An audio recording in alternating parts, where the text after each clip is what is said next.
knows when, where, how, and even why Vitality will lose this now historic streak, but I can promise you, with every single fiber in my soul, it sure as hell is never gonna be this MOUZ team. Give them 1,000 tries and 1,000 best of fives, and I promise you, on everything I love, I will bet my dog that MOUZ will find a way to mess up every single time. The grand finals for IEM Dallas 2025 have come and passed in a blink of an eye as Vitality sweep MOUZ 3-0. Quick as you like. ZywOo is still unbelievable. This team is perfect. It's overpowered. I just really hope that some random best of one is not how this streak gets ended in the major, because that would suck for everybody involved. Anyways, let's go ahead and break down what happened. Before we do though, make sure you guys take a second, leave a like, leave a comment down below, and subscribe to the channel if you haven't already. Helps out immensely the YouTube algorithm, as well as with my goal of reaching 10,000 subscribers by the end of the year. Thank you guys so much for the support over these last couple of videos. Let's keep going and growing together. And lastly, before we get started, I would like to thank today's sponsor. This video is sponsored by SkinsMonkey, a CS2 trading website. You put in the skins that you want to trade, you select what you want, you use my code LionHeartZ for up to $5 off, or click the top link in the description, and boom, new drip. Nice. You can also use my code for a 35% deposit bonus if you want to buy with real money. And they have a free section with cool giveaways. So check the top link in the description, use my code to buy 15 Dragon Lores to let them know I sent you their way, and thank you to SkinsMonkey for sponsoring this video. Hey, so I'm cutting in the beginning real quick to talk about the ESL Impact Finals for just a brief minute. I was intending to do this originally, but then I got distracted making the rest of the recap and then started yapping about the Vitality game. These things happen when you don't script things. Anyways, ESL Impact Grand Finals went on before the IEM Dallas Grand Finals, so you got to see the ESL Impact teams on a big stage, which is a really cool moment for that scene to get highlighted in such a way. The reason ultimately that I don't cover these games when they happen is that I don't really feel qualified to. It's not a scene I follow very closely, so thus I don't really think I have the knowledge base to talk about these players and teams in a way that I think that they deserve to be highlighted in the same way, in the same effort that I give towards the Tier 1 scene. It's the same reason that I don't often talk about Tier 2 events. It's just something it's a gap of knowledge for me, and I take it very seriously how I talk about these teams and the research I do out of it, because the players deserve that kind of reverence and respect. And respect is kind of the word, right? Because if you're on social media, you're on HLTV, Reddit, whatever, you'll know that the discourse about this ESL Impact Grand Finals has been an absolute dumpster fire. And the only reason it has been is because there are trans women competing. So I just want to state once here clearly, if you're transphobic, if you are anti-trans rights or any way like that, get the fuck out of my community. I don't want you here. You're not allowed in this space. And if you're someone who was hating on these players for how they choose to identify, how they choose to live their life, I want to leave you with this. It's something that Launder said on Twitter a couple hours ago at the time of recording this, and honestly, it's much more profound than anything I could come up with, so I'm just going to bite it and show it on screen. Launder said this: hating people for existing is one of the most evil things you can do to society. If you don't like the rules, hate the rules. My best advice for young men consuming content on the internet is just remember that everyone wants a soldier for their war. Never forget that. I think that that's probably the most poignant thing you could possibly say. If you're someone out there who consumes media that vilifies trans people, gay people, whatever, if you're viewing media that vilifies an identity group, please take a second to examine why they might be doing that. Because I can promise you more often than not, it's not because they hold your best interests at heart. I can almost guarantee it. Counter-Strike is a community that can give so much positivity into the world. We're one of the biggest esports there is. We're one of the most entertaining esports ever. And we continue to produce an intense, exciting product year over year. The game is one of the best games ever made. One of the things that's going to turn people off getting into Counter-Strike the most are the people who play it. Because let's be honest, the vast majority of this community is a dumpster fire. Yes, you should be better. We need to do better. And it starts with how we go about our discourse. ESL Impact is a good product. Those players are fantastic players. No one should be vilifying any of them. And if you do it in my community and I see it, you will be gone. End of. Alright, let's get back to the main video. Alright, so let's start off talking about Dust 2 because it's the closest thing to an actually competitive map we got in the entire series. And that is definitely stretching the definition of competitive because for most of this game, it didn't feel like it.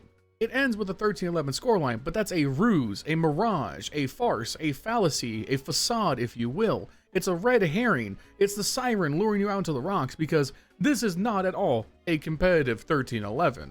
First off, for MOUZ, I think the roaring signs right out the gate were Xerxin and Torji could not make it work at the same time. On the CT side in the first half, Torji did, well, okay, I won't say great, but he did okay. Xerxin was terrible, went 4-12. We over to the T side, Torji decided to shit the bed, going 3-10. Meanwhile, Xerxin actually picks himself up and starts getting some impact. Overall, that left MOUZ with a disgusting lack of firepower, while pretty much business as usual for Vitality. You had Rops absolutely farming. The first half he was going absolutely insane. He ends with 16 kills and 7 deaths. ZywOo comes online on the CT side, so both end up ending with 20 plus kills. Everybody in a positive rating doing as much as they can. You had Mezzy with clutches. Flames didn't really have to do anything, but he got some entries on the T side. Overall, Vitality just overwhelmed pretty much every point they needed to, and that's despite the beginning of the game going decidedly in MOUZ's favor. They won the pistol round, they converted against the force buy afterwards. They did lose the first gun round, but then in the round after, they had a great bounce back to actually equal it back and keep things close. But in the next round, they would throw away an advantage that would allow Vitality to pretty much dominate the rest of the half. And it's pretty interesting from a nuance perspective, as I think you can explore the decision making here and say that it was both right and wrong, though personally I do think it's wrong. Well, let's lay down what I mean here. We're running back to the beginning of the round here. It's round number 5. Both teams are staring down the barrel of win or save. We're at that pivotal moment in the early economy where the first person to win 2 in a row here is going to take control of the half, essentially. So for both teams, this is a must-win round. It's going to go pretty well for MOUZ out the gate, with Torji getting an early pick on Cat. It's very clear here that Vitality want to focus a Cat play here, maybe a mid to B, but they're focusing primarily on mid control. And after Torji gets that first pick, Spinks does something that I think is very, very smart here. He drops off of B and into tunnels to clear it and get to work on the flank. Now, the problem is going to be what Spinks does with this knowledge, because now he's cleared tunnels, he knows that Vitality are much more focused on mid, probably trying to finish A. What he needs to do here is kind of sit and wait, because Torji is going to get his second pick of the round on Flamesy, which is going to spoil Vitality's attempt to get re-aggression back up Catwalk. Now, as soon as Torji gets the kill, we're going to pause. Right here is a very interesting scenario, because from Vitality's perspective, at this point, going forward into Catwalk feels like a trap. There's a known opper over there, you don't have many flashbangs, you don't have any smokes. Getting back to Cat and getting onto A at this position is going to be next to impossible, aside from some great heroics from individuals. So most teams, as soon as Flamesy is going to go down, are going to pause, reassess, and most importantly, check their flanks. Spinks is a very smart player. I fully expect him to know about this nuance here, and the best thing he can do for this team in a 4v3 is back up and maintain control of the tunnels so that Vitality don't have an out to go back to B. If they want to go to B, they have to go through mid, where they have no smoke to cover CT. It's a much harder place to take. Instead, Spinks aggresses into lower right as Vitality drop back to clear their angles and gets immediately shot, conceding an advantage and an unforced error. This gives Vitality complete control of the momentum. It allows them to rotate very heavily and quickly into B. Mezzy, Rops, and ZywOo clean up the round very quickly after that. This was a round that MOUZ were overwhelmingly favored to win up until the point that Spinks gave himself up, essentially for free, right? These are just the fine details that can make or break a Counter-Strike round. There are going to be times where if you replay the scenario, Spinks pushes down to lower and gets another kill, putting Vitality even further in the dead zone. But overall, I think the much safer and more consistent play here, after Torji gets that second pick, a lot of it comes down to communication, obviously, but after Torji gets that second pick, it should be for Spinks to freeze and maintain control of the tunnels and not give himself up like that. And with the economic momentum, the momentum from Rops just hard carrying, Vitality flip a round that was very heavily disadvantaged for them into 5 straight rounds. You give an inch to one of the best teams ever, and they're going to take a mile. And honestly, it is a miracle that MOUZ battled this game back into double digits, and the only reason they even got the opportunity to do so is because of heroics from Jimmy. After losing the pistol round in tragic fashion at the start of the second half, it was Jimmy on a forced up Galil in a 1v5, allowing him to ace, clutch, and battle back for the first bit of solid ground that MOUZ have found in the entire game. MOUZ ran with it like fire to the tune of 6 straight rounds. However, when they hit a brick wall, they hit it as hard as they possibly could. MOUZ are on the cusp of match point. They are up 8-11. They have Vitality on a terrible buy, all MP9s and a saved op. All you have to do is play decisive and not give room for Vitality to kill you. I've talked about this many different times in many different games. I hate when teams have a known economic advantage and play like pussies, dude. MOUZ looks so scared to take map control throughout this round. They're playing super slow. They throw a mid to B smoke once. They throw a mid to B smoke twice. They don't do anything with it. If you're going to use utility to take space, you need to take that space. They ran down the clock so badly that all they were left with 30 seconds on the clock is to go back and split A. Guess who's at A? ZywOo with the saved op.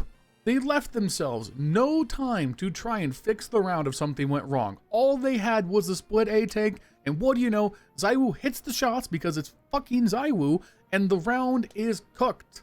It's embarrassingly bad time management, and it has to come down to Brolin because obviously, you know, Cyclone can't talk. It's in the middle of the round. His IGLing is what falls apart here. You need to play decisive in moments like this.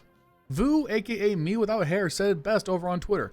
MOUZ might be the best team in the world right up until it's time to actually win the map. And that is so true. Like, if you guys can just win this Dust 2 game, which you could have, you would have gotten match point here with 4 rounds to try and make it happen. That's a huge leg up. It's a huge shot of momentum. Maybe Vitality waver a little bit. We know they have been playing essentially their best Counter-Strike here at Dallas. This was your chance to make the series interesting, and you absolutely shit the bed. Vitality close out 4 straight rounds, end the game 13-11, and the rest of the series is a fucking wash. We go over to Mirage, 13-9 scoreline. Was that game particularly close? You're probably asking. No, this score lies to you, because here's the first half stats where Vitality punted MOUZ 10-2. ZywOo literally doing just freak shit left and right. An incredible ace early on in a full rifle round where he's just one clip, one take Jake, 30 bullets is all he needs to kill all 5 of you motherfuckers. I've said in the past that ZywOo is one of the weirdest superstars ever in the fact that, like, he doesn't have very many aura plays throughout his time, right? He's just consistently fantastic. Oftentimes it's a blink and you miss it, 30 bomb from him where you're like, wait, how did he get the 30 kills? I don't even like remember a highlight. It's because he always gets 1 or 2 every round. He just hits every shot he's supposed to. But this highlight, this ace, that's a ZywOo aura moment, all right? And I'm a simple fan. I'm a simple stan. So me admitting that, that's big praise as far as I'm concerned.